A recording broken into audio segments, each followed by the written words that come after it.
जय हिंद, नमस्कार। आज आपका टॉपिक है गंगा का उद्भव और गंगा का विकास किस प्रकार हुआ है। अक्सर हम देखते हैं कि ये समझते हैं गंगा का उद्भव जो है गंगोत्री ग्लेशियर से हुआ है। हमने अमूमन बुक में पढ़ा है कि गंगा का उद्भव गंगोत्री ग्लेशियर से हुआ है, लेकिन गंगा का उद्भव जो है कब और कहां से हुआ है वो मैं आज आपको के डाउट को क्लियर करने वाला हूं। वीडियो को आराम से देखेंगे, बहुत बड़ा वीडियो नहीं होगा, छोटा ही वीडियो है, तो वीडियो को पूरा देख करके अपने डाउट का बिल्कुल क्लियर करें। तो दोस्तों बता दें आपको कि जो अक्सर नदियां हैं वो पहाड़ों से निकलती हैं। तो उत्तराखंड को दो भागों में हम डिवाइड करते हैं। एक भाग आपका है गढ़वाल और एक भाग आपका है कुमाऊं। दोस्तों आप देखें कुमाऊं जो जगह है वो छोटा है, लेकिन गढ़वाल जो है वो बहुत बड़े एरिया में फैला हुआ है। गढ़वाल में आप देखोगे तो पहाड़ ही पहाड़ और पर्वत ही पर्वत है। तो होता क्या है कि ये ग्लेशियर बनता क्या है, कैसे है, और ग्लेशियर से जो है पानी पिघल करके नदियां कैसे बनती है वो मैं पहले आपका क्लियर करता हूं। जब हम जमीन से 100 मीटर ऊपर उठते हैं तो हमारा टेम्परेचर लगभग 1% कम हो जाता है। तो ऐसे जितना जितना ऊपर जाएंगे उतना ही टेम्परेचर कम होगा। तो आपको पता होगा जैसे कि अभी हम नीचे हैं तो नीचे में टेम्परेचर अधिक होगा, क्योंकि अभी आसपास के जितने भी फाउंडेशन है उनके हीट हमारे पास आ रही है। अगर इसको शॉर्ट फॉर्म में समझेंगे तो आप देखोगे कि एक छोटा सा कमरा है, उस कमरे में अगर 50 लोग हैं तो उसमें हीट ज्यादा जनरेट होगी, और आप अकेले हो तो आपकी अकेले की हीट होगी। जैसे 50 लोग हैं, 50 लोगों ने सांस लिया और सांस छोड़ा, सांस छोड़ने के बाद कार्बन डाइऑक्साइड छोड़ा, तो गर्मी जनरेट किया, हीट जनरेट हुआ। तो इस प्रकार से देखते हैं कि हमारे आसपास जितने भी चीजें हैं वो सभी क्या करता है, हीट जनरेट करता है, अर्थात टेम्परेचर को बढ़ाता है। जैसे कि मोटरसाइकिल चल रही है, गाड़ियां चल रही है, इससे हीट जनरेट होता है।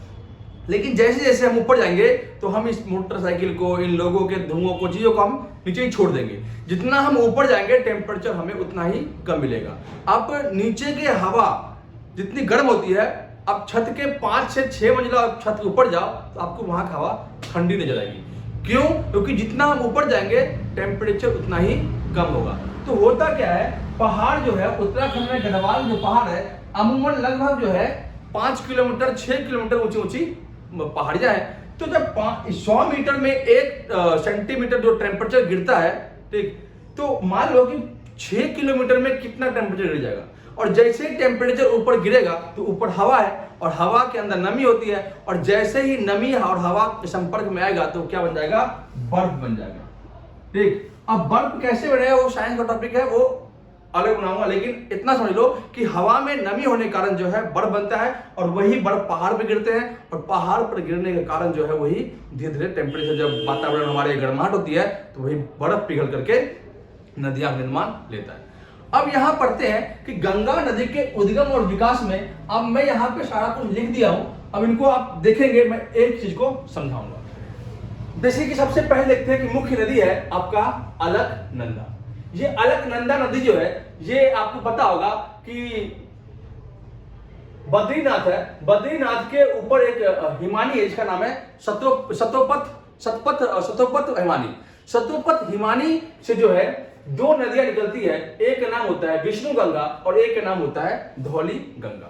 जो विष्णु गंगा है वो ज्यादा ही गहरी नदी है, इसलिए जो नदियां गहरी होती है उन्हीं का नाम हम आगे याद करते हैं। तो विष्णु गंगा और धौली गंगा मिलकर बनता है आपका अलकनंदा। अब अलकनंदा जो है, ये नदी जो है अलकनंदा, जैसे यहाँ पे आती है तो एक नदी जो है इसके संपर्क में आकर के इसमें मिल जाती है, जिसका नाम है नंदाकिनी। तो धौली गंगा और विष्णु गंगा मिलकर बना अलकनंदा, और अलकनंदा में आके मिलती है नंदाकिनी। इसके बाद जैसे अलकनंदा आगे बढ़ती है तो आगे मिलता है आपका पिंडारी। इसके बाद पिंडारी से आगे ऐसे बढ़ते हैं तो और नदी मिलती है आपका मंदाकिनी। इसके बाद जैसे आगे बढ़ते हैं तो नदी मिल जाती है आपका भागीरथी। इस प्रकार से देखते हैं कि अलकनंदा में तमाम नदियां मिलती है। अब जहां नदियां मिलती है उस जगह कहते हैं संगम। तो ऑलमोस्ट जितने भी नदियां जहां मिलती है इसे कहते हैं संगम अर्थात प्रयाग।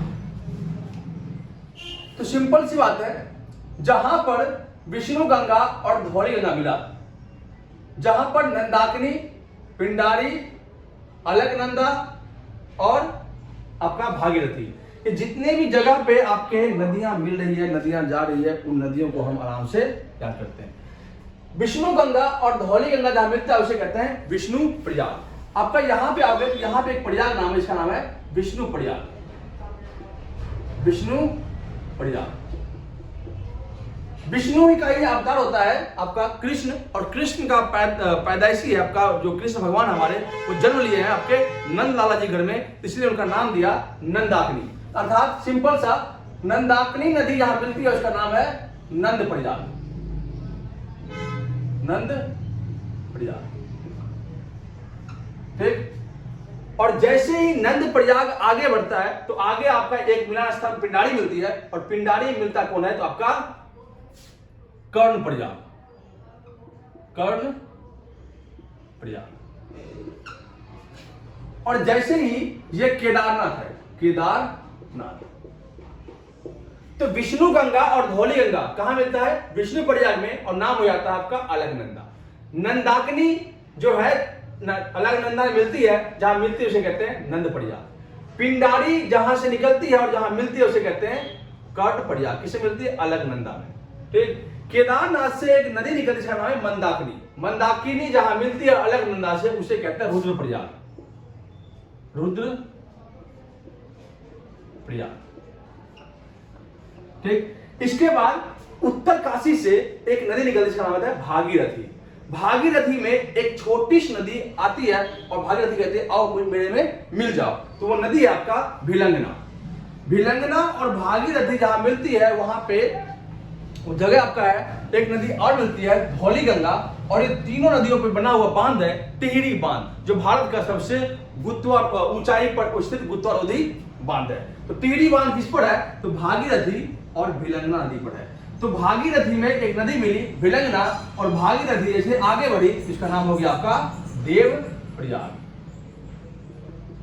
बीपीएससी में ये क्वेश्चन पूछा था कि गंगा और भागीरथी और अलकनंदा का मिलन स्थल कहां पे होता है, तो देव प्रयाग में, और देव प्रयाग के बाद इस नदी का नाम हो जाता है अलकनंदा, और भागीरथी जब मिलती है इसका नाम हो जाता है आपका गंगा। इस प्रकार से गंगा का उद्भव कहां से हुआ है ये किसी को आज तक पता नहीं है, बस हम कह देते हैं कि गंगोत्री ग्लेशियर से गंगा का उद्भव हुआ है।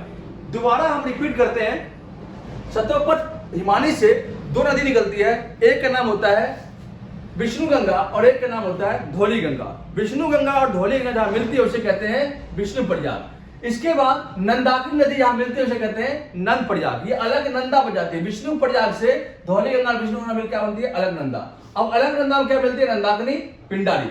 ये दो नदी जहां मिलती है, नंदाकिनी जहां मिलती है नंद प्रयाग, पिंडारी जहां मिलती है कर्ण प्रयाग, और इधर से केदारनाथ से एक नदी आती है मंदाकिनी, जहां मिलती है उसे कहते हैं रुद्र प्रयाग। और उत्तर काशी से भागीरथी आती है, उसमें भिलंगना को साथ लेती आती है, और जहां मिलती है उसे कहते हैं देव प्रयाग। देव प्रयाग के बाद ये नदी आती है गंगा, और भारत में गंगा नदी जो है सबसे लंबी और पवित्र नदी है, इसकी लंबाई लगभग 2525 किलोमीटर है। इस प्रकार से गंगा नदी का डाउट आपका क्लियर हो गया है। इस प्रकार से तमाम नदियां हैं उनको आप देखेंगे, और नदी के टॉपिक के लिए मैंने अलग से वीडियो डाल रखा है, अगर आपको पढ़ना है तो आप जाकर के वीडियो के प्लेलिस्ट में जाइए और वहां से पढ़ लीजिए। वीडियो पसंद आए तो लाइक और शेयर जरूर करें। धन्यवाद।